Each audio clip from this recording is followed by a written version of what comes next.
Washington, exclusively at WrestlingObserver.com. You're listening to the Bryan and Vinny Show with your hosts, Brian Alvarez and Big Vinny V.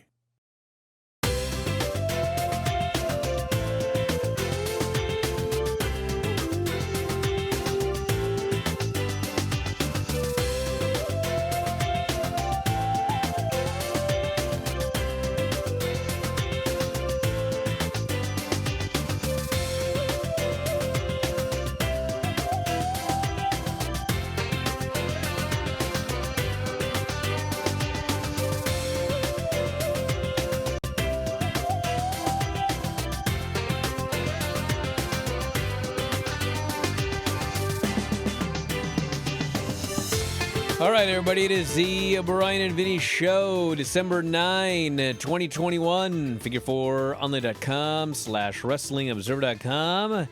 Hello, everybody. Except Curryhead. You idiot.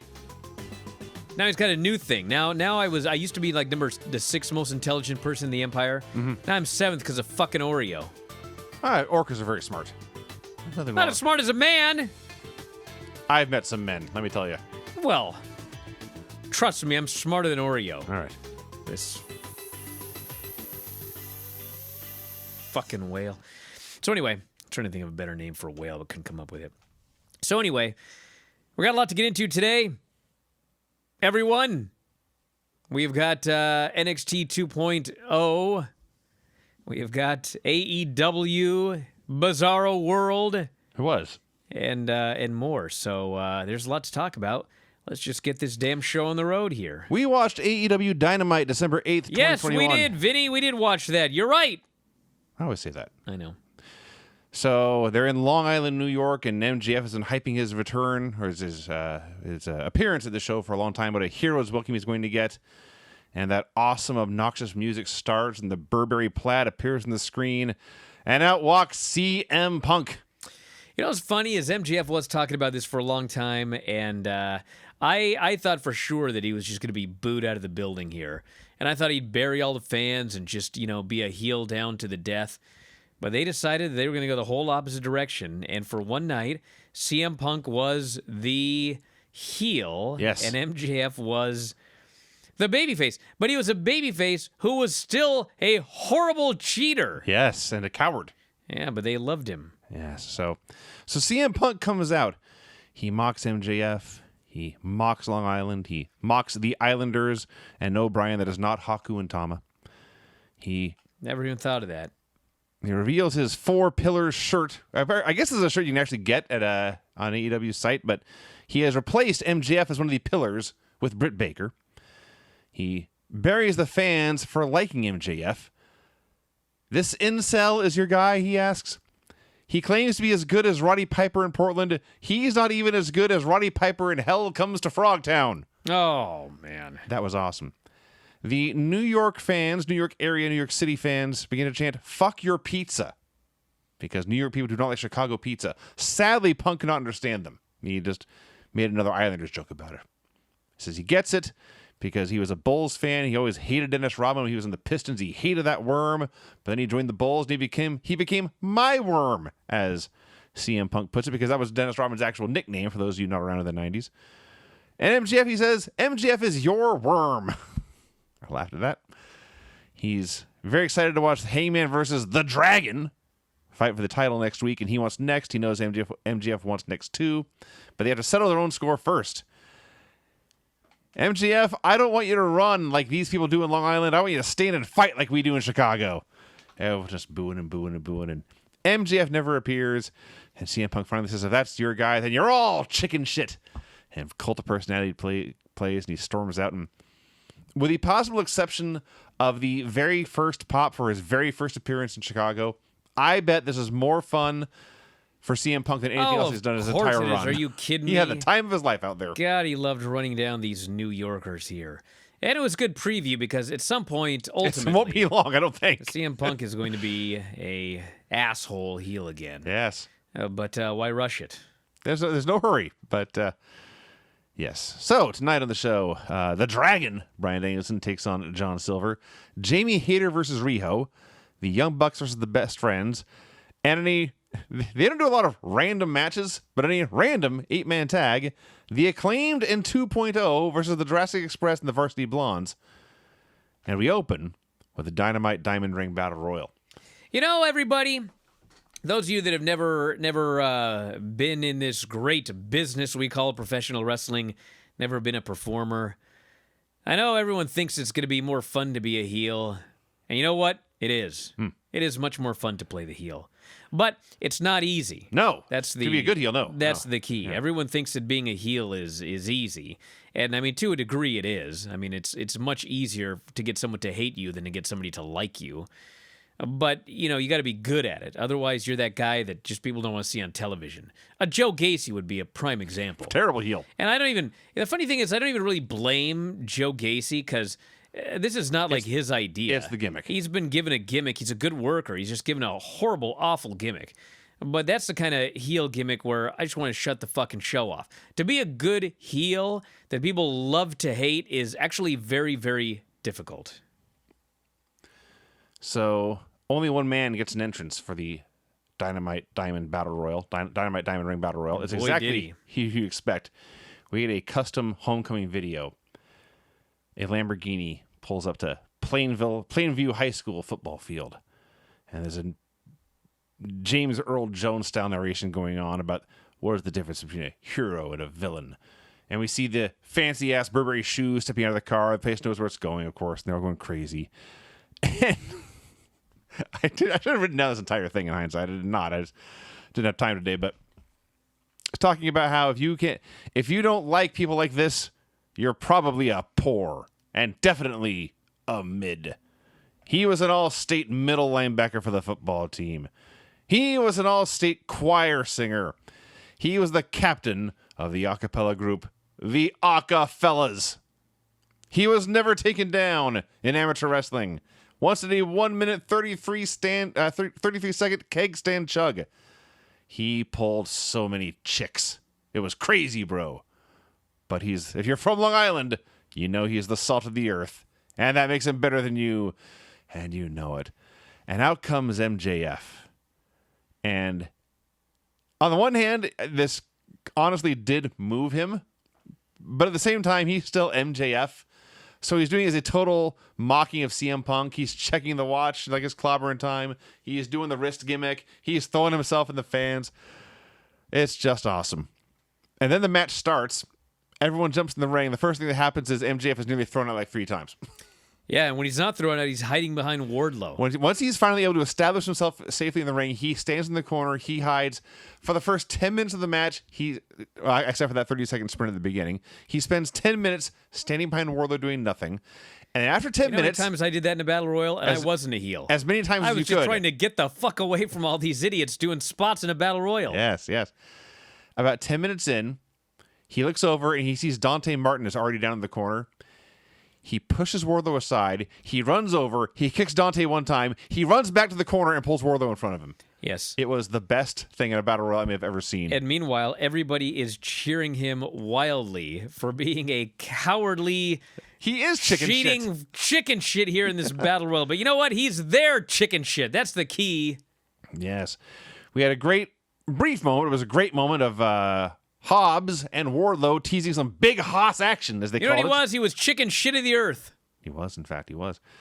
But it didn't last long, and Hobbs gets dunked by Leo Rush, of all people. And Ricky Starks is horrified to see his Team Taz teammate, Powerhouse Hobbs, thrown over the top rope. So, the finish of this Battle Royal was so ungodly awesome. Bruh, I don't want to tell you that I told you so. But did I not call this exactly how it went? The very end, yes. Yes. But even before, it was awesome even before that. There's 7 or 8 guys in there, whatever it is. And eventually, like, everyone realizes that MJF is hiding behind Wardlow and no one's attacking Wardlow. At some point, we have to get rid of these 2 guys. They start going after Wardlow. And Wardlow's fighting off 2 or 3 guys at once. And Leo and Dante Rush try to dump Wardlow. But MJF runs up and dumps all 3 of them, including his own bodyguard. He's super ecstatic, happy. The place is going crazy. MJF finally threw somebody out. And then Kazarian charges and MJF low bridges him. He's out. And MJF is super happy now until he turns around and realizes he threw out his own bodyguard. He's left in there. There's only 3 men left, and the other 2 are Ricky Starks and Dante Martin, the 2 members of Team Taz. And in my head, I'm watching this thinking, they're going to give him 30 seconds to make a 1-on-2 babyface comeback, and he can survive and go on to next week. And then after that happens, he can go on and be the biggest asshole you ever saw again. But for 30 seconds, he's going to be a babyface in Long Island. The place is going to go crazy, and it's going to rule. And I'm so sure that's going to happen. And then Dante Martin just grabs Starks, throws him over the top rope. We're down to 2, battle royal over. And MJF is surprised. The crowd is surprised. But then they realize MJF won. They're happy. He's happy. I think they were unhappy when they realized the finals were next week. I think they thought... Well, they're idiots then. They might be. I mean, it is Long Island. They might be. But it was made abundantly clear for the last 3 years how this thing works, Yeah. so I don't know what they were surprised by. So I called this exactly because it was the only thing that made sense to me. The moment they split up Dante Martin and Leo Rush, I just knew they were fucking with Team Taz, and this was the finish that made the most sense for the Battle Royal. And I do believe that the finish that makes the most sense next week is that they give Dante Martin everything on MJF. Boom, boom, boom, boom, boom. He looks great. It does all of his big stuff. And right when you think he's going to win, he ends up getting fucked by somebody on Team Taz. MJF wins. MJF gets the ring again. Because I see no logical reason for Dante Martin to have the ring. Doesn't make any sense. Not right now, no. Especially because there's so many storylines that they could do with MJF with the ring. Yes. He's used the ring for years now. And, you know, if it were me, if MJF is not going to win the title the first time he challenges Hangman Page, it has to be because he fucks himself over with the ring somehow. So I think that's what they should do next week. I think it makes the most sense. Plus, if Dante gets screwed, then you can do Leo Rush versus Team Taz. There's 15 matches you can do with various combinations, including Hook. Oh, we'll get to Hook. So I'm all for all of this. Yes. So afterwards, Starks, an enraged Ricky Starks, attacks Dante Martin, is putting a beating on him, and MJF is at the top. MJF, by the way, stops to shake Dante Martin's hand and leave the ring. Leave him, in good sportsmanship. They will come back next week. He has nothing else to gain tonight. And he gets to the top of the ramp, and he looks back at poor, helpless Dante Martin taking this beating. And MJF is conflicted. He doesn't know what to do. It's not his problem, but this man has suffered an unfair attack. He could lend a hand. He's not sure what to do. I was watching this here, and as he is waffling back and forth, because he waffled for a long time. Forever. And I sat there You've and never seen a man waffle like this. I thought, what the fuck would I do if I were booking this situation right here? Because we did have this bizarro world of 30 minutes of MJF as a gigantic babyface, but he's not going to be a babyface next week. And so there was that part of me that thought, just fucking keep walking, buddy, and we're right back where we were, and everything's good for next week. But there was another part of me that thought, I would really like to see this guy do a fucking fiery babyface run down the ramp, like save this guy. So, the best thing was, I couldn't figure out which one I wanted more. Bailing on this poor fucker or running down to make the save. And they're so smart that I got both of them. Because he finally decides he's going to run down there. And he fucking starts running, and the look of determination on his face as he's running into this flaming building to save this baby. And he flies into the ring. And then he starts stomping the shit out of him. He never hesitated. I loved it. He never slowed down. He didn't rear back to hit Ricky and then change direction. No, he just zipped in because attacking Dante Martin was his plan from the first step. And they still cheered him. Of course they did. And then CM Punk runs down to actually save somebody that they like, and they still boot him out of the building. They booed Punk, and then Max flees like a coward, and they still cheered him. This was the best 30 minutes. And by the way, it was awesome. It was the, I have to go back to check, okay? Somebody who can do stats can give me this information, but I believe that MJF is, I think in all of wrestling, he is the biggest mover at this point in terms of ratings. And the first half hour of this Dynamite was, once again, the MJF show. The first half hour was by far the highest rated thing on the show. In total viewers, the first segment with Punk, 922. MJF comes out for the Battle Royal, 980. Battle Royal ends, drops to 864, and never hit 900 again. So MJF peaked there in total viewers. And also in 18 to 49, Punk came out 462, MJF came out 467. Highest rated thing on the show is MJF. And this is not an aberration here. He is a big-time mover. So he can put that on his resume for 2024. Sure. I was with you in that I didn't want MJF to be a hero, but I wanted to see him do something heroic in Long Island, right? And I was trying to think of in my head, like I was like with you, I was trying to book how I would do this. And what I was thinking was that MJF would turn to walk away, and maybe you have Ricky Starks grab a mic and say, "That's right, you should walk away. I'm in a bad mood." And now you have MJF. He's not coming back to save Dante Martin. He's coming back to attack the guy who insulted him. That's not what they did. What they did is actually much better. So this whole first half hour of the show, from Punk's promo to the end of this Battle Royal, was just like, I had a giant smile on my face from ear to ear. I was having so much fun. Time of my life. So great. Jurassic Express and Varsity Blondes versus 2.0 and the Acclaimed. They're in New York. Remexcaster. Between this and Rampage, I never realized how many guys in AEW are from Long Island. Max Caster is apparently from Long Island too, although he is very clearly not sucking up to the hometown crowd. Although he did note that Jungle Boy still can't cut a promo. Will run your bitch ass out of town like Cuomo. I laughed at that as well. That was a good rhyme. That was a great line. That's one of his best ever. So, also, they mention all four of these tag teams have each won at least 75% of their matches. And obviously, 2.0 is winning on Dark, and I'm not going to complain about anything.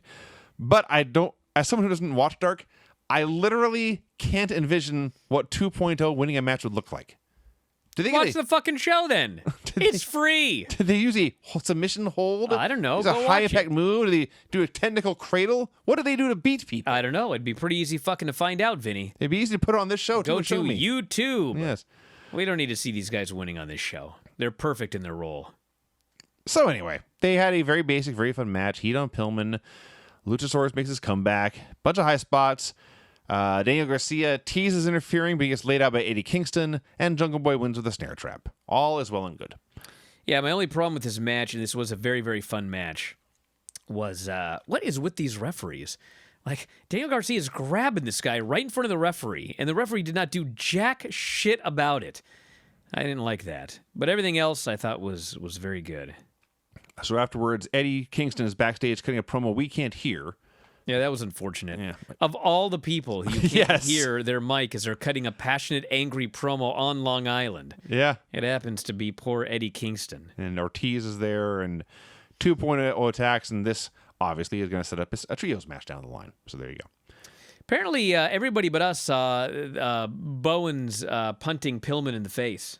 I didn't notice it either. There was a lot going on. It wasn't 8 man. Yeah, there were 8 million things happening in this match. I hope Pillman's okay. Well, he was out later. Yeah. I do remember, actually, you know what?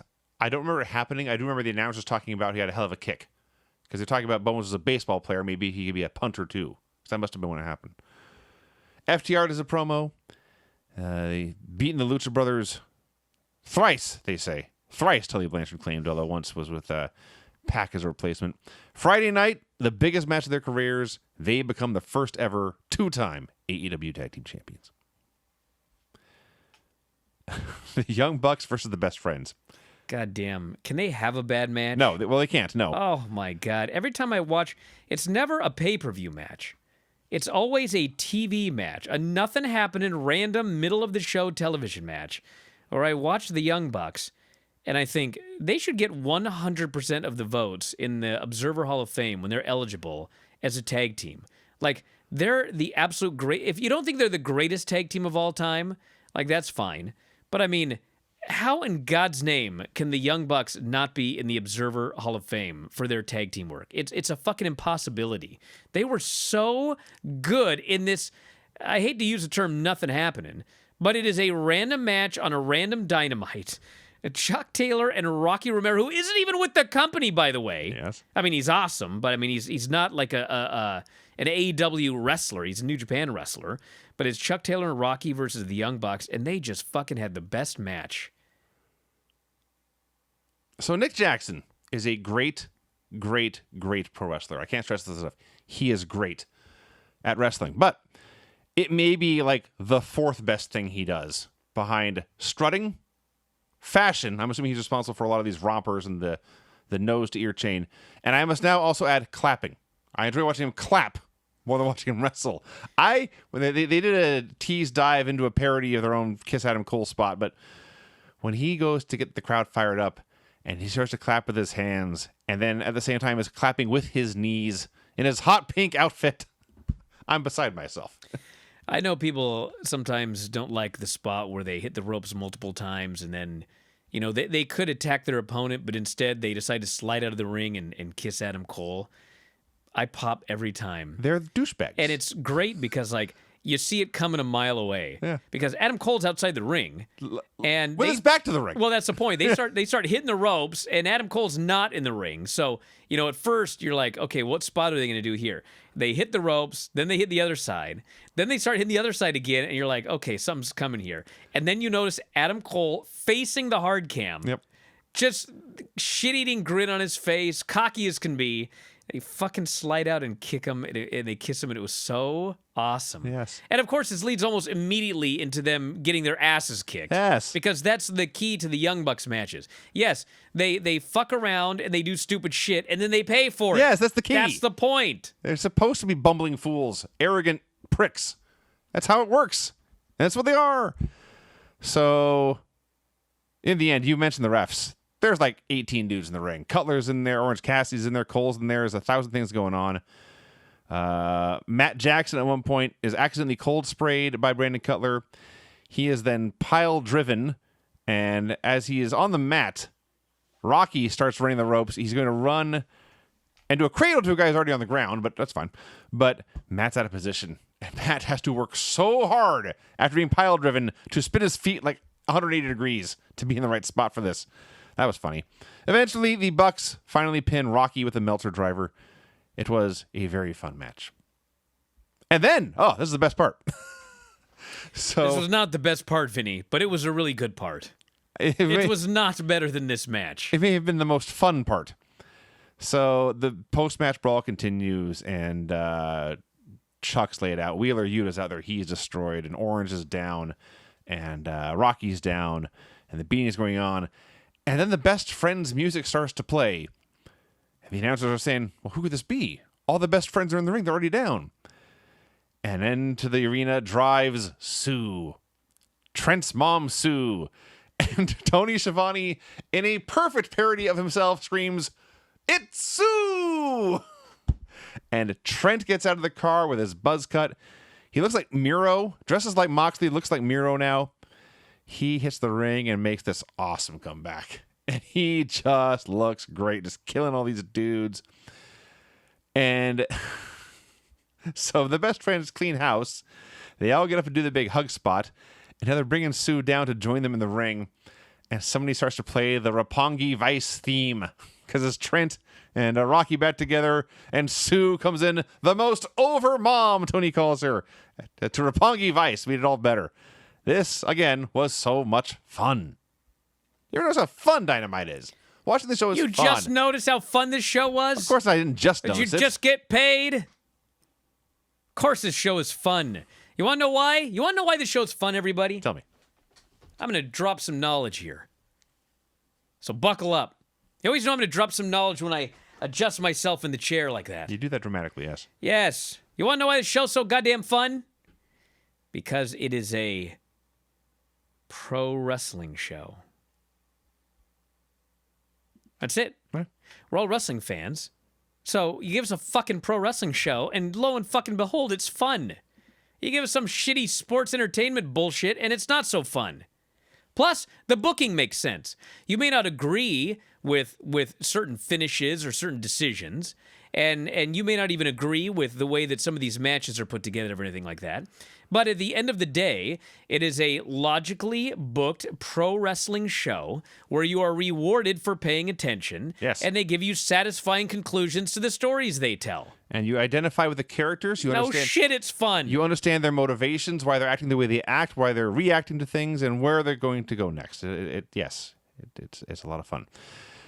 So not everything on the show is perfect. If you are an AEW wrestler and you were ever offered a chance to give an interview with Alex Marvez or Tony Schiavone, turn it down. Because what will happen is they will ask you a question, and then somebody will immediately interrupt you. Exhibit A. Marvez is about to interview Ruby Soho. He asks one question, but they are immediately interrupted by the Bunny and Penelope Ford. And they announce that Nyla Rose has promised them both title shots if she wins the TBS tournament, so they're going to help her win. They have a trios match with the three of them against Ruby and two partners if she can find any friends. You don't have any friends, they note, because it's more like Ruby solo. And they cackle and laugh. I love good wrestling heels laughing at their own jokes. So Ruby attacks them, but Nyla... Yeah, especially when they're stupid. That's the point. That is the stupid, yes. Ruby starts to fight them, but Nyla Rose runs in. And this is something that you put it on paper, it doesn't sound very impressive at all, but when Nyla Rose runs in and screams, "Surprise, bitch!" and lays out Ruby... I laughed so hard. The timing, Surprise, the delivery, bitch. And it made sense. This is the thing you would say right then. The only problem with the segment was the way that they were blocked, so to speak. Sure. Was such that theatrical terms. When the baby faces ran in with the chairs, the heels were actually trapped. They were unable to, because I don't remember who it was, but like one of them backed up and they backed right up into the monitor, and there's nowhere to go. They're trapped, and so the baby faces just stood there with the chairs and let them get into position to run away. So it wasn't perfect. This, some of this stuff, I wonder, is this a pre-tape? And if it is, like, do it again. Yeah. Although the surprise bitch was so good that I'm actually glad they didn't do it again. Yeah. That was awesome. So it was Anna Jay and Ty Conti saving with the chairs. So there you go. There's your trios match. The very next segment. You don't watch Observer Live, Vinny? No. All right. I did watch the Danhausen Oreo show. Oh, did you? Yes. Yeah, it was very popular. I will just say my favorite moment of that show was Danhausen is not evil enough to work at Applebee's. That place is gross. So anyway, I didn't see it myself, so I don't know any of the comedy. Yeah. But anyway, today on Observer Live, during the commercial breaks, we air old matches. And there was a match from the YWF. Oh, Christ. Oh, yeah. 1994, I believe, at Leading Edge Gymnastics. Myself against Jeff Perigo, who I believe his gimmick was he was the Druid. I don't remember Jeff Perigo. But he just dressed like a normal guy. Anyway. So there was a lot of that in the YWF, actually. So anyway, we're doing this this match, and I came down to the ring. I had this Shawn Michaels rip-off jacket, and I had my backwards baseball cap. And I fucking swear to God, I'm watching this thing, and I thought, what the fuck is Sammy Guevara doing in the fucking YWF? And the funny thing is, like, Sammy Guevara's gimmick is he's a Spanish god. Yes. But if you ever noticed, like, Jericho always asks him to say something in Spanish, and Never knows Spanish. He doesn't know any Spanish. Yes. So, like, he could be my, I don't know, I'd have to do the math. I don't think he could be my son. But he could be like my cousin or my little brother. You could be a nephew. Maybe he could be my son. Your nephew is safe, but he could probably be your son. But fuck, you watch this YWF match, and it is uncanny. Yep. This Sammy Guevara coming out here having a match with the Druid. He's the beast. Yes. Well, that is funny, Brian. But more relevant to this show for the other 900 and some thousand people watching. We go to interview Ruby Soho. She's immediately interrupted before we can answer. Shivani goes to interview Sammy Guevara. He's immediately interrupted before he can answer. So it's Cody Rhodes. Cody comes out, quite frankly, looking like he is still on fucking fire. He may well be. I don't know. I burns presume these all are over his real arms. burns. I mean, I don't know how much of it was makeup. It could have and how been much is makeup, real, but he got burned. If it's makeup, it's makeup applied exactly where he was, in fact, on fire. Yeah, God help me. I thought it was stupid at the time.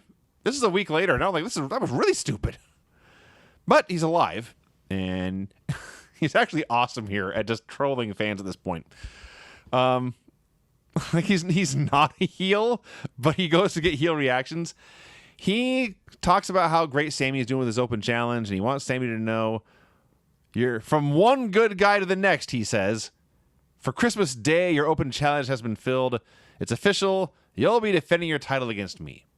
And, of course, Sammy's a fighting champion. He's happy to hear this. He shakes Cody's hand. Cody then takes 2 steps towards the heel ramp and then stops and catches himself and goes back to the babyface ramp. He is really good at being Cody Rhodes.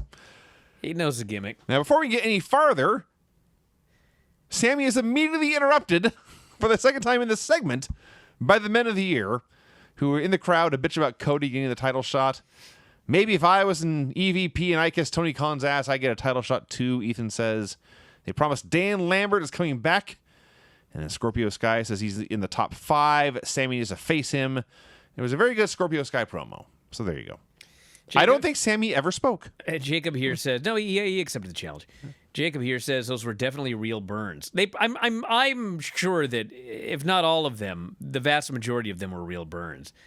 But it does really say something when you fucking burn yourself to a crisp, and then people are wondering if those are real burns or makeup. Yeah. You know, that's like you see those guys. They used to do this hardcore match. They're fucking bleeding all over the place, cut themselves left and right, as Ric Flair once said. And then these fans watch and presume it's ketchup. Yeah. Makes you think maybe you should be using ketchup. I would rather just go use ketchup then, yes. Yeah. Thunder and Jade, video package. Thunder notes that Jade beat her with a chair because that's the only way she could beat her. Can't beat her clean. And Jade says, I beat your student. I beat your top student. It was easy. And they'll have their semifinals match, I think, on Rampage. Coming up here. Jamie Hayter and Riho. God. One of those matches where you're not sure what's real and what's not. How much did she really kill her and how much was fake? What was... Yes. You're right. But what's funny is they did, like, very early on, like, Jamie caught her on a crossbody or something and just his big-ass body slam. And then just proceeded to lift her up and throw her down. And lift her up and throw her down. And lift her up and throw her down. And I know Jamie Hayter is strong. I know Rio is tiny. Mark Henry would go a month without doing this many power spots in a match. It just made me laugh. And then, yes, the second half especially. The brain buster where she just dropped her right on her head. Immediately follows by doing a choke breaker, just snapping her in two. And Jamie beats her and beats her and beats her and beats her and beats her and beats her. Can't put her away. And then finally, Riho just gets an avalanche, what do they call it? The crucifix bomb off the top there. And does he running meteor for the win. So what they established here is that Riho cannot be killed. Because she gave like easily 80% of this match. She was selling, and maybe not even selling, just dying would be a better term. But she survived, and she still won clean. And then Britt attacked and put her in lockjaw. Yeah, I enjoyed the match. I hope everyone's all right. I mean, I don't know. So for Rampage on Friday, we have FTR versus the Lucha Brothers for the tag titles. The 6-woman match with Ruby Soho and Ty Conti and Anna Jay versus the Bunny and Penelope Ford and Nyla Rose. And Adam Cole versus Wheeler Yuta. Yeah. Given Wheeler's recent stretch of matches, I don't know, man. We'll see how that goes. Now, most important thing on the show. Taz has an announcement. Guess what, dummies, he says. This Friday on Rampage, the secret weapon, Hook, is going to make his in-ring debut. It's Hook versus Fuego del Sol. Last seen being killed repeatedly by Miro. I'm sure what's going to happen on Friday is much worse. And Taz is putting over Hook, and he promises we're going to see that Hook is all that and a bag of chips. Taz was absolutely fantastic on this show, by the way. From the moment that his crew got fucked in the Battle Royal, like he was just on. It was like he broke open a bottle of absinthe as soon as that happened. And he was on. He was so fucking funny on this show. And the promo for the debut of Hook, it's too bad he didn't do this in front of the live crowd. But the live crowd did get to see the debut of Hook. And from what I have been told, no spoilers here, in case you're not sure who might have won Hook versus Fuego del Sol in Hook's debut, he is apparently an actual secret weapon. I heard he was awesome. So All I know is I cannot wait to see this match. It's very sad to see a man like Fuego del Sol be beaten into retirement so early. But I feel like that's happened already a few times. He accepted the fight. He was foolish enough to accept a fight with Hook. Yeah. And he deserves what he gets coming to him. Winter is coming next week now. It's fast. MJF versus Dante Martin for the Dynamite Diamond Ring. Serena Deeb versus Hikaru Shida in their long series of grudge matches. And Hangman Page versus Bryan Danielson for the AEW title. Tony Schiavone on the ramp goes to interview the Varsity Blondes, which right there should have been just a giant neon sign angle alert. It's the last quarter-hour break here. The Varsity Blondes have a promo segment, but especially on the show, he asks them one question, and the lights go out, and they are immediately interrupted by Malachi Black. So I think, well, in fact, I'm sure, Malachi Black was supposed to mist Julia with the black mist, but he legit missed the mist. He sprays it all over Pillman's face. He got everybody. Well, But she sold it the best. She sold it best. Yeah, she sure did. And she looked as beautiful as ever, whereas Pillman's face was covered in black goo. So lights go out. Yes, thank you. Lights go out. Malachi disappears, and she sells like she's blind, and Pillman screaming for help. And this was not the best thing on the show. Oh, yeah, when Taz was talking about cyanide. Do you remember this one? There was a cold spray spot, and somebody made some comment about cyanide or something. And then Taz made some story about how one of his teachers or something sprayed him with cyanide in high school. Oh, I did not catch that. And they were like, all the other announcers were just, all of a sudden, they were just stopped dead in their tracks. And they're like, what are you talking about?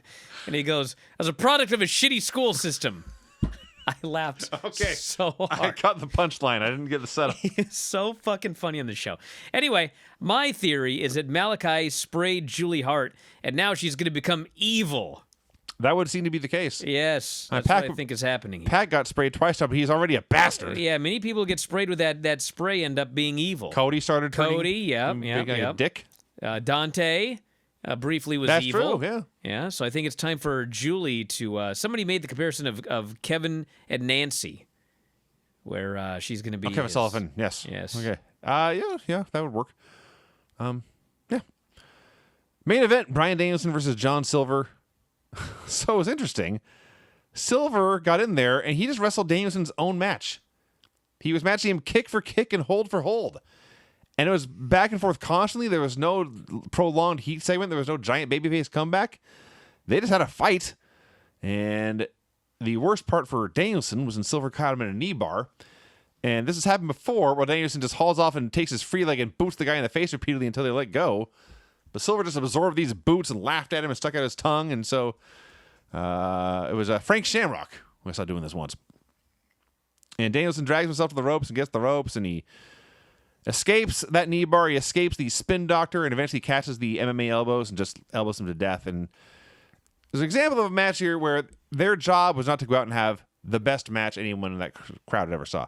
Their job was to go out and have a good match in the main event, but in the end, Danielson had to win in dominant fashion.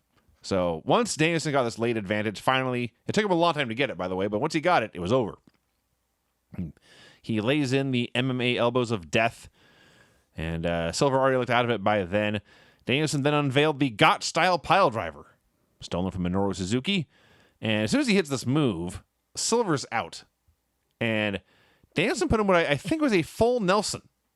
But Silver sold it as if he was unconscious. It was this is Danielson's deal where he kills you, and then when you're dead, he puts you in a submission just to be an added dick. Yes. And then, of course, the referee has to force him to break the hold. It was a full Nelson on the mat. Yeah. It was... grounded full Nelson. Yeah. But Danielson wins via ref stoppage. And again, I say it was not their job to have the best match they could have. It felt anticlimactic for a brief moment. I thought maybe Silver had actually been hurt, but then obviously what happened next, that's not what happened. So Danielson declares that he's going down the list. He has kicked in everyone's head. Evil Uno, Colt Cabana, Alan Angels.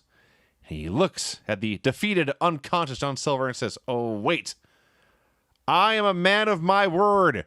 And he goes to kick this man's head in until Hangman makes the save. He flies out there, and Danielson runs away quickly, and Paige vows, "I'm going to stomp the cowboy shit out of you."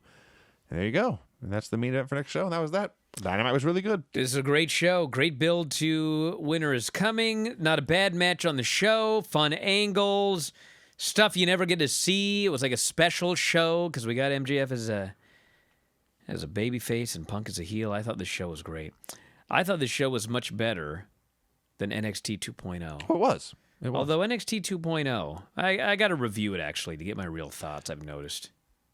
Yeah, I think I'm numb to it. Let's get it. We watched NXT 2.0 December 7th, 2021. They recap War Games, which then... Okay, I didn't watch War Games, but I watched this recap. And what I saw was Kyle O'Reilly and Von Wagner lost their tag team match. And then Vaughn tried to attack Kyle O'Reilly, but Kyle O'Reilly was prepared for it, and he laid the guy out. So now they're having a cage match. As they're grappling in this cage match, I am told repeatedly by Vic that Kyle had given Vaughn the benefit of the doubt. Bullshit. He knew the guy was going to turn on him and attack him. That's why he was prepared for it. He never gave the guy the benefit of the doubt. I think he's talking from the beginning of their team. But apparently that's still not true. He was ready. He was not surprised one bit when Von Wagner attacked him. Well, he was always prepared, but he gave the guy the benefit of the doubt by tagging with him for months. Because he had used this guy to try to win the titles, and as soon as it didn't work out, Kyle was trying to use Von Wagner? Apparently. I think you're overthinking that comment, Vinny. Of all the stupid comments on this. So we've been watching these early Raws. You know who wrestles like a 1993 Raw guy? Von Wagner. Well, yeah, that's exactly what they want. He's big. You know what I like about him? He's using a headbutt now. He's got Should be his finisher. The kind of Harley Race style from the mat diving headbutt. But other than that, you know what you can do? Clubber and forearms and stomps.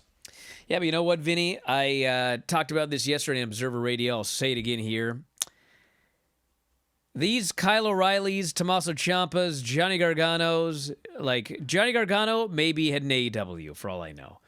Kyle O'Reilly maybe had an AEW for all I know. When Ciampa's deal is up, he may be heading to... Dude, they need these guys here. Because this Von Wagner-Kyle O'Reilly match was not like a great match, but it was probably the best Von Wagner match I ever saw. I'm sure of that. Why? Because he was working with Kyle O'Reilly, okay? So these guys on the NXT roster, these Kyle O'Reillys, they are not being paid main roster money. So their deals come out, and they're fucking out of here.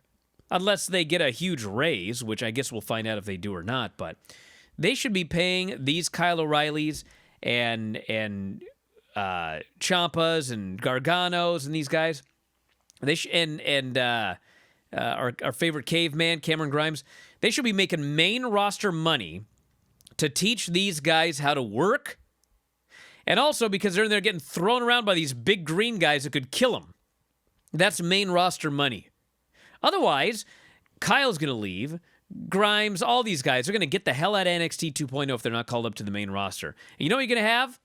You're going to have Von Wagner wrestling Von Wagner in 30 matches a year. And it's going to take him 30 years to be competent. And then he's going to be out of the business. So, I don't get it. They make so much fucking money and they can't pay people to help your developmental wrestlers become non-developmental wrestlers. Whatever. So after all the stomping and forearms and squeezing, Kyle makes a comeback. It's great for like a minute. And then Von nutshots him, throws him into the cage, does his turnover deal, and gets the pin. And instead of leaving, he hangs Kyle upside down on the ropes and slams the cage door in his face over and over again. We get clips of Johnny's promo from after War Games, where he plugged his promo on this show. Yeah, he goes, I've always told you guys everything. I've always been an open book. So I'm going to tell you exactly what's going on Tuesday. And they go, ah. He's trying to make him feel better, and that's the end of the clip. And the clip was shot by Sam Roberts. Or, as they said in a commentary here, we want to thank sports entertainment journalist Sam Roberts for that clip. That's a natural thing someone would actually really say in the world. There was a Joe Gacy promo. We had a Braun Breaker promo. He respects the black and gold, he says. Joe Gacy said he's changing the name of 205 Live so it can be inclusive. Which apparently he has the power to do because they're rebranding 205 Live. Well, I mean, have there been... whatever, I don't care. I think the squeaky wheel gets the grease. That's definitely true. I think in storyline they were like, fuck this guy. No one watches that fucking show anyway. Just change the name to shut him up. So Braun Breaker respects the black and gold, but he and Ciampa are 1-1, and he challenges Ciampa to a title match, but a diamond mine interrupts, where everyone comes out except Broderick Strong. And the announcer already has wiped the cruiserweight division clean. Thus, the weight limit has been lifted. The weight limit of the cruiserweight title has been lifted. Bro, these people are out of their minds. So this is classic Vince McMahon booking. I found a big jacked up guy. He's going to be going for the title, so he's going to beat a champion in a non-title match. I was actually stunned that he was not signed to beat Imperium in a 1-on-2 match. That's even more up Vince's alley. Maybe that's coming up in a couple of weeks. So they promise next week Roddy will put an end to the unstoppable Braun Breaker, and Braun accepts. So at the pay-per-view, Braun Breaker was on the heel team, and Roddy Piper was a babyface beating up Joe Gacy, and now they have Roddy Piper? Who the fuck's Roddy Piper? Roddy. I mean, I know who he is. I wrote Roddy Strong, who is not Roddy Piper in any way except his first name. Anyway, he was a babyface. Now they have inexplicably flipped. Piper was also mentioned in the other show. So why don't they just call it the NXT Openweight title? Well, Brian, they didn't take the 4 seconds to think about it and come up with that name. God, it's fucking shit.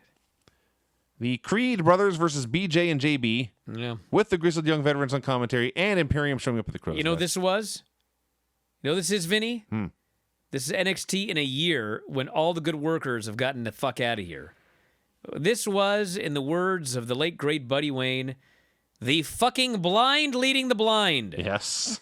And it was not good. No. And everybody looked very green on national fucking television, getting a .11 in 18-49. What the fuck do you want anybody to do about it? So, on top of having a bad match, we had an inane finish. Oh my God. Someone put way too much work into thinking of this one. The things that they don't put any thought into compared to the shit that they overthink is one of the great stories. I could write a fucking book on this. That should be my next book about things that WWE obsesses about, and then the things that they don't give two shits about, and the vast difference between these two things. So for some reason, and I don't know why, and I don't care, the Grizzled Young Veterans want to screw BJ and JB. So at a heated moment in the match, while the wrestlers and the referee are distracted, one of them runs up to the ring, and he steals the tag rope. Never seen this before. Never occurred to me why you want to do this. Bruh, it gets worse. So JB or BJ, whichever one it is there, he doesn't notice for like 2 minutes. He's just grabbing the ring rope and watching what's going on in the ring, watch his partner get beat up, and then the partner does a double down, whatever. They start to tease a hot tag, and JB or BJ goes to grab the tag rope, but it's not there. And JB or BJ tags in BJ or JB, and the rest says, "No, that is not a tag. You don't have the tag rope." I was so fucking furious when I saw this goddamn fucking finish. There's more. I'm not done. Because the point of the tag rope is to make sure that you're in the corner and that you don't walk halfway across the ring to tag in your partner. Like, he's got to make it all the way to the corner, okay? So if there's no rope there, but your hand is on the goddamn fucking top turnbuckle, how is that not legal? Then you really started thinking about it. It's like, so you're telling me that if I do a tag match, I can steal the tag rope, and that team is never allowed to tag in. Can never tag so I again. can just 2-on-1 this fucker for the whole match and beat him? So it sounds like everybody should be stealing the goddamn tag rope before the match. This was so stupid. The ref trying to enforce this tag rope rule when there is no fucking tag rope. And the heels are holding up the tag rope like, hey, look, we got the rope. The ref's like, sorry, he's not holding it. Bro, if you go out and hold onto the rope by the announce table, then I'll let your buddy go out there and tag himself fucking in. Even though you're both outside the fucking ring. Is that what I'm supposed to believe? I don't know. God. Now, there's more. So JB and BJ can't tag anymore because there's no rope there. So BJ or JB is on the apron yelling at the Grizzled Young Veterans while JB or BJ is in the ring, and he bonks a Creed into JB or BJ, and then BJ or JB gets the Bro, pin. can you use his partner so people can figure this out? He ran the guy into his own fucking partner who had no tag rope, knocked him off the apron, and then rolled up the other guy for the pin. So for those of you keeping track, okay, Jensen and Briggs look like fucking idiots because of the lack of a tag rope and because they ran each other together to get to the finish. The Creed brothers look like fucking idiots because there was a 2-on-1 match and they still managed to lose. The grizzled young vets look like fucking idiots because they stole the tag rope to fuck the babyfaces and the babyfaces still won. The referee looked like a fucking idiot because he was a fucking idiot. Am I missing anybody? I felt like an idiot watching it. The only ones who weren't fucking idiots were Imperium, who are supposed to be heels, but they're so awesome, the fans are singing their fucking music when they come out to watch this match. Yeah, the crowd was singing Imperium song in a match they were not in. 4 either idiots or sets of fucking idiots in one match. Actually, I can do the math. Brooks and Briggs are 2. Creed brothers are 2. Referee is 1. And then Grizzled Young Vets are 2. So we had a total of 7 fucking idiots in one match. I'm so happy you didn't make it 8. God. Yeah, here I simply wrote in all caps, what in the hell was that? It was a horrible fucking match with 7 fucking idiots involved in storyline. .11. Von Wagner declares that his war games have just begun, and then Robert Stone is there, but he does not get to talk. You ever notice that when they really think a lot about something, it actually ends up really stupid? Yes! Dude, the best shows they do are the ones where they're like some kind of travel disaster and half the crew doesn't show up. Yeah, 1 minute before the show, like the script gets put through the shredder, and they're like, just go do just some go shit. wrestle. It's a much better show. Always, when without they fail. think, massive problems occur.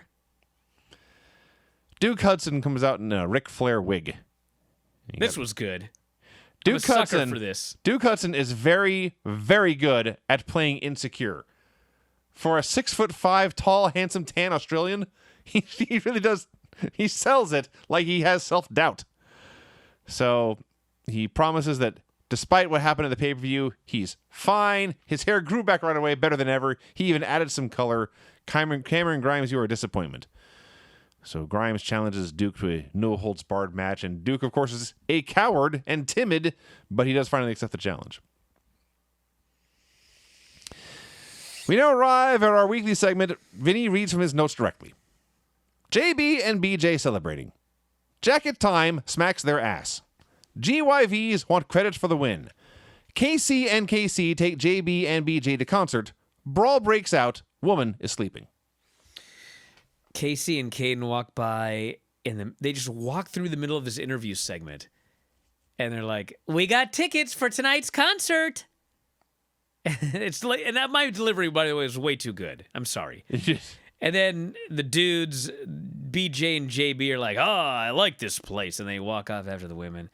And I thought, this is again, old men trying to write a show with what they think young people will think is cool. Oh, these 2 young women go to lots of concerts. Oh, that will attract the demo. That'll attract .11. On work nights, by the way. Yeah. All these great Tuesday night concerts in Orlando. Now, something that is very authentic and is very believable. Grayson Waller is the pro wrestler in the parking lot trying to pick up women by showing himself doing cool moves on a cell phone. That I can buy. But unfortunately for him, this young lady already had plans, and of course she has plans with LA Knight, who pulls up in his hot car and takes the girl Grayson was going after, and now Grayson's all hot. Carmelo Hayes versus Dexter Lumis. So as long as they're in the wrestling, it's totally fine. It's kind of a funny story when you think about it. I'm interested in a girl, and she blows me off for some other dude, so I'm mad at the guy. And I'm going to go attack a different guy. Yeah. So, Carmelo Hayes and Dexter Lumis are wrestling, and when they're wrestling, it's fine. But the problem is the match itself is the backdrop. The real focus is that Trick is scared of Dexter. Carmelo's not scared, even though he's the one in there getting beaten up. But Trick is scared for being on the apron. Because, Vinny, it's more scary to see a guy in up dog than it is to get your ass kicked by a man with his fists and feet. You see, he was staring at the guy. Yes, I would rather be stared at than punched or kneed or choked. So eventually, Dexter gets silenced. Trick just attacks with a DQ. It took 15 minutes to get to the stupid point. And that's it. That's all that happened. Shitty finish.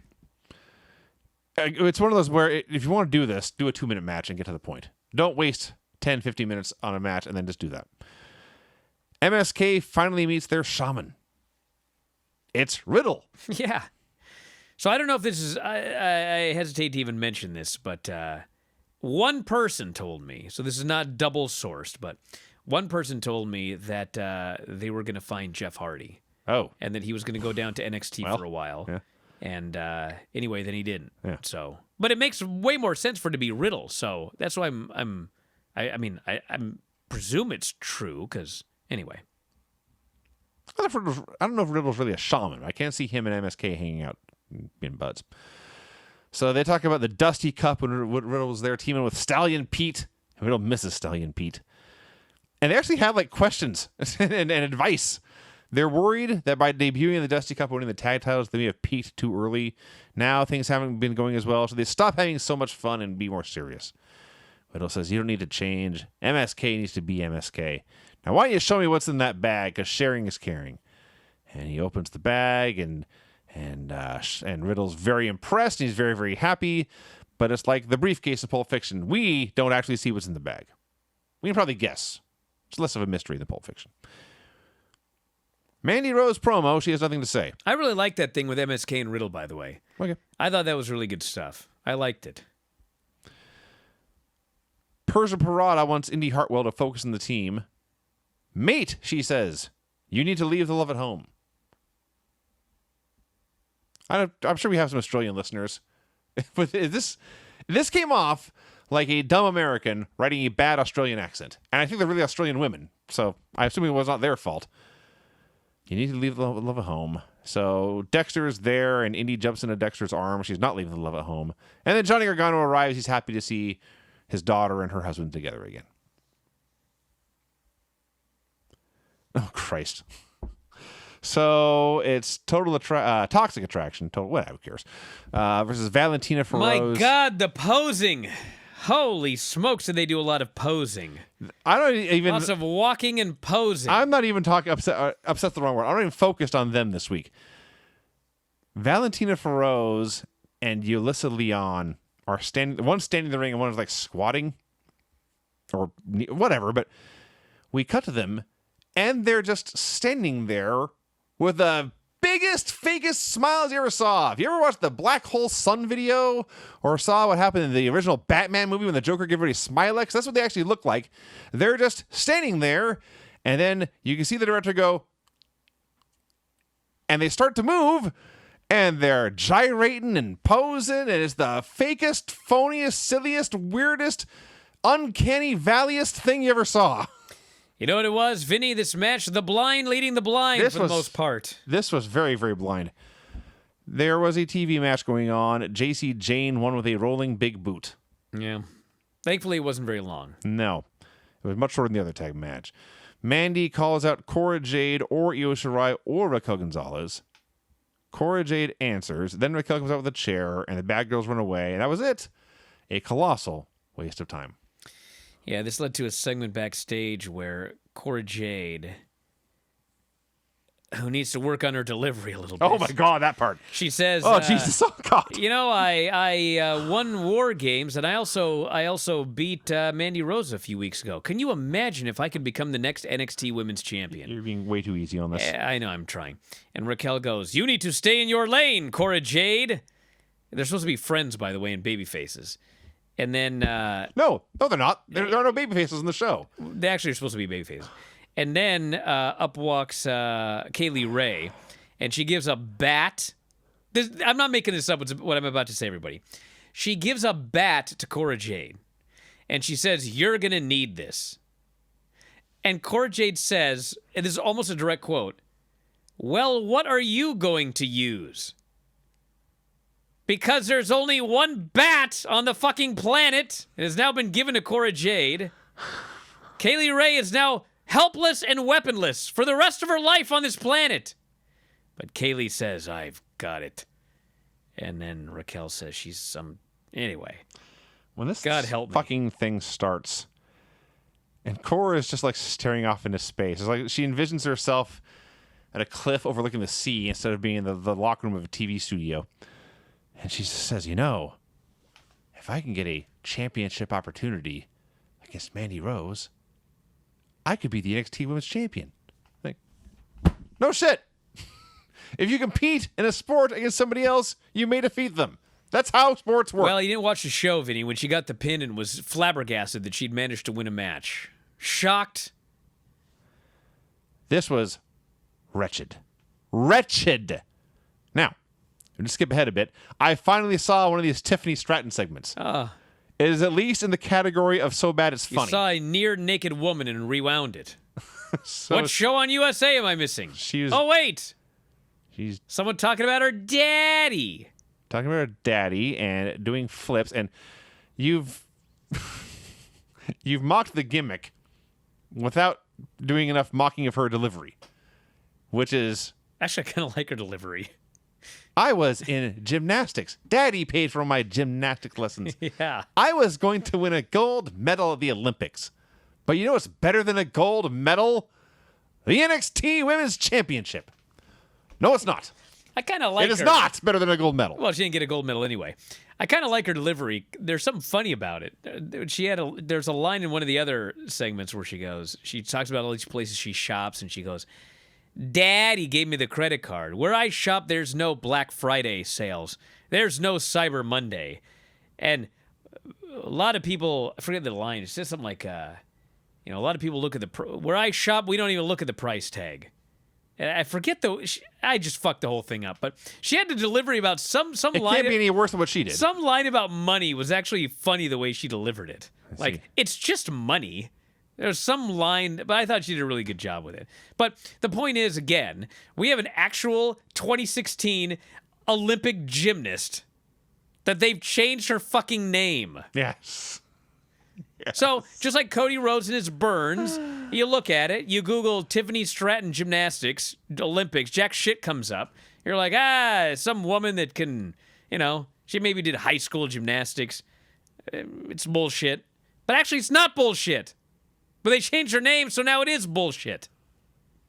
They changed her name so she can't go somewhere else and capitalize on her fame. Can you imagine? They'll probably change Gable Stevenson's name while they're at it. I'm sure they will. Steve Gableson. That was easy. So, Tony D'Angelo has apparently stolen Pete Dunne's mouthguard. Oh, no. That's disgusting. Those are also very rare. Why would you do You know how hard it is to get a mouth guard? Oh, they're irreplaceable. I mean, only one. You do have to put them in hot water so they mold to your specific teeth, which means they ain't much, what's the point in stealing them? The ordeal. It won't even fit in your fucking mouth if you're another person. If you have different teeth, if you're not Pete Dunne, they don't fucking fit. All right, so Tony D'Angelo is a heel. He has stolen the mouthguard of Pete Dunne, who, as far as I can tell, is still a heel. Tony D'Angelo is then interrupted by Andre Chase, who is a heel, and he argues that Grayson Waller, who is a heel, is the one who looked like a star in War Games. Are there any good guys in this show? Is there one heroic character? And there is in the end, and they killed him. So Tony D'Angelo challenges Andre Chase for next week in a match I cannot imagine one person wanted to tune in to see. And then we get the Cora Jade segment, which is worse than any of this shit. Santos Escobar versus Zion Quinn. Somewhere in here, the commentators mentioned Harland will debut next week. Can't wait for that. So, are we sure Zion Quinn isn't just Damian Demento with tattoos and a hair transplant? He wrestles the exact same way, man. He's just doing clubber forearms. And by the end of this 6-minute match against Santos Escobar, by the way, he's much more handsome than this Damian Demento. I've seen more than enough of Zion Quinn. He does a Samoan drop. Elektra distracts him. Santos Escobar, the bravest man in the world, took Zion Quinn to the top rope for a super Rana, and somehow nobody died. I can't believe he tried that with this guy. That was ballsy. And then Elektra gives Zion knucks. He doesn't want to use them, so he is pinned with the Phantom Driver. Yeah. Malcolm Bivens is there, talking about how... It is amazing, by the way, that they beat Zion Quinn already. I mean, if you look at AEW and how long people go undefeated after they debut, and Zion Quinn's had like 3 matches already beaten the guy. Well, there's a reason I don't care about him. Yeah. Malcolm Bivens is in the parking lot talking about how Roderick Strong is still champion when they're interrupted by Carmelo Hayes because there are no good guys on this show. Well, there was one coming up in the main event. And they killed him. Who's probably leaving. I do love Malcolm. I love Diamond Mine. Been wide open about that. And I love Malcolm Bivens. There's something about the way he's addressing these men where he just says, "Listen, Carmelo," and Trick. And they go back and forth, and Carmelo declares himself the A champion. Next week, there is one advertised match. It's Duke Hudson versus Cameron Grimes. No holds barred. Sounds good to me, dude. It does? Yeah, Cameron Grimes, no holds barred against Duke Hudson. That's going to be good. Cameron Grimes is great. My hero, Cameron Grimes. Yeah. All right. Doesn't sound like he's your hero. It's doubting him against Duke Hudson in a no holds barred match. I've lost all faith in everyone on the show. Johnny Gargano kisses his dog and his wife backstage. Boa is doing a promo about Idris Inoue and how doom awaits him. I hope he means Ron Simmons and Butch Reed. That would be awesome. By the way, Gargano, when he came out, mentioned that Heartbreak. I guess he's been watching his 1998 Mike Tyson. Not HBK, not Heartbreak Kid. This is what Mike Tyson used to call him. Remember? Called him Heartbreak. He did, actually. You're right, yes. So he goes, Heartbreak says I can go as long as I want tonight. Yeah. And I knew going in, because I see how long the show is, 2 hours and 9 minutes, which is, they have a 9-minute overrun, which they got rid of during the run of Chucky, because I guess Chucky ain't waiting fucking 9 minutes to kill dudes.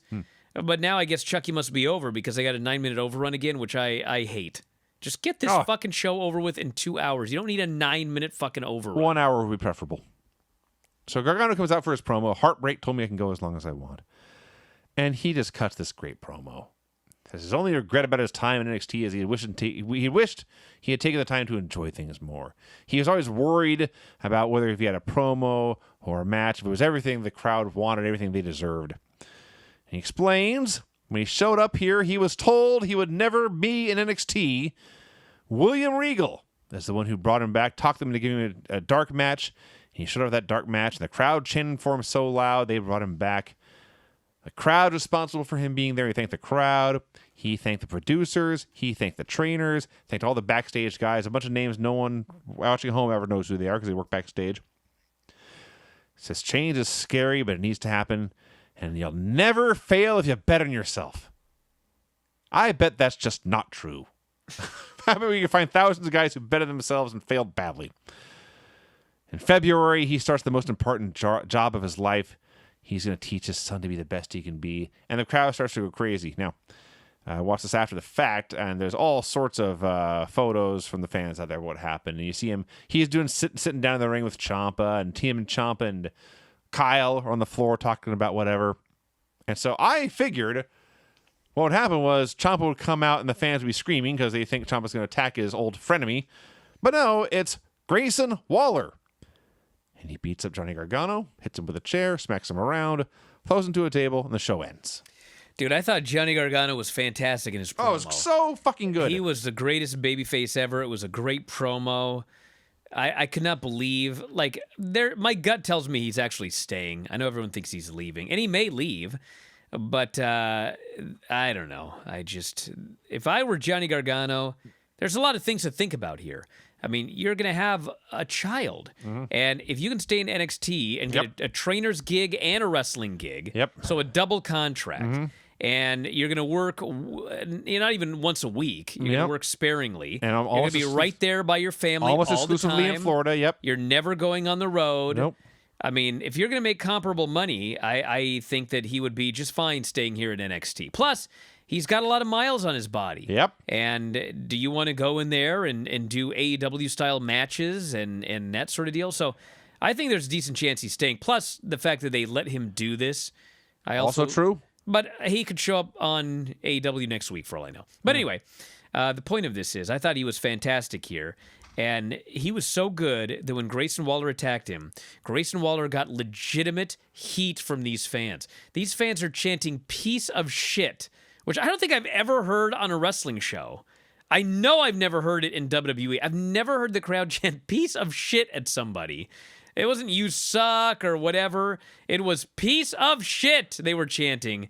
And that's how the show ended. So I just thought the ending of the show was an absolute grade A, perfect encapsulation of World Wrestling Entertainment in 2021. Because what they did was put a guy out there, have him speak from the heart. Was not prescripted by anybody else. He wrote all his words himself. He used the word wrestling and wrestler a few times, and everyone loved it and was happy. And then they had him killed by a guy whose gimmick is that he's in wrestling, but he hates wrestling. He's a social media star, and he did it all to get heat. And it doesn't matter if you were having fun. Like Dynamite is all about having fun. WWE is all about heat.